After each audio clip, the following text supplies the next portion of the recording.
So we're going to take a look at quadratic patterns.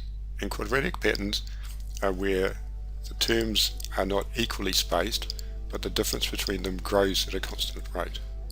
So for example, here from 1 to 3 is 2, 3 to 7 is 4, 7 to 13 is 6, and then 8.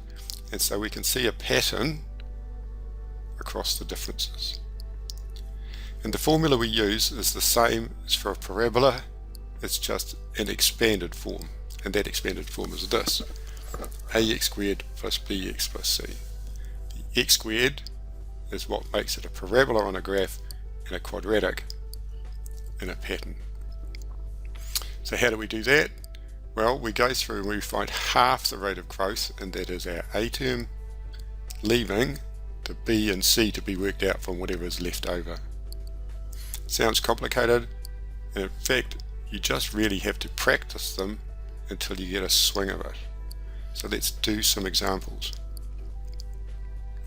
So here we have a quadratic pattern. It goes up with the differences 4, 6 and 8.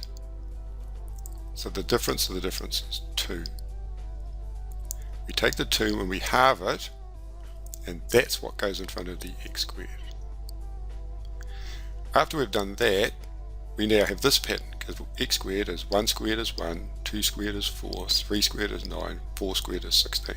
So the green portion, 1x squared, is this, leaving over a surplus 1, 2, 3, 4, because 1 plus 1 is 2, 2 plus 4 is 6, 3 plus 9 is 12, 4 plus 16 is 20.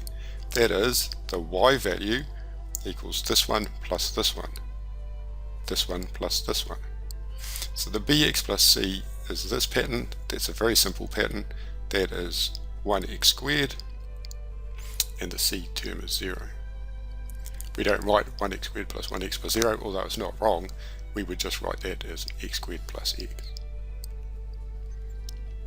Another example, here's our difference between terms. Leading to that is the difference of the difference. We take the 4 and we halve it. So that leaves us the x squared, n squared in this case, term has a 2 in front of it.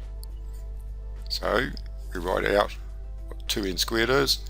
2 times 1 squared is 2, 2 times 2 squared is 8, 2 times 9, 3 squared is 18, 2 times 16, 4 squared is 32. So now the 4 has 2 taken away, 8 taken away, 18 and 32, leaving 2 in each term. 2 plus 2 is 4, 2 plus 8 is 10, 2 plus 18 is 20, 2 plus 32 is 34. So the b plus c part in purple is 2, 2, 2, 2, which means b is 0 and c is 2. So the purple part contributes the 2's, the green part contributes those, and together they give us the sequence 4, 10, 20, 34. We don't write that in general terms, we would just take the 0n out and write it as 2n squared plus 2. Last example.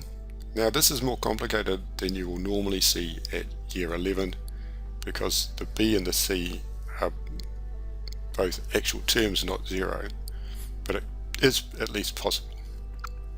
So here's our sequence, 3, 5, 8, 12, with the difference being 2, 3, 4. So the difference of the difference is 1. We take half of that difference, and in this case that leaves us with a half. So we have a half n squared, half of 1.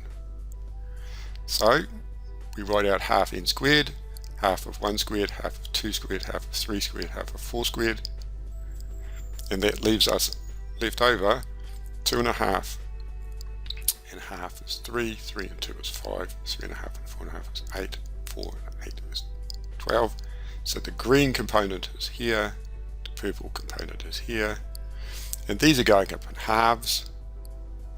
2.5 to half is 3, to half is 3.5, to half is 4. So the b term is half, leaving a 2 left over.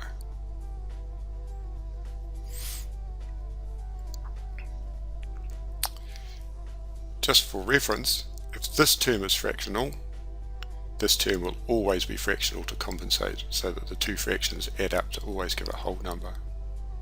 As I say, that's a very complicated one and doesn't happen very often at year 11, but it is at least potentially possible. So that year gives us our answer, and that's all there is to it.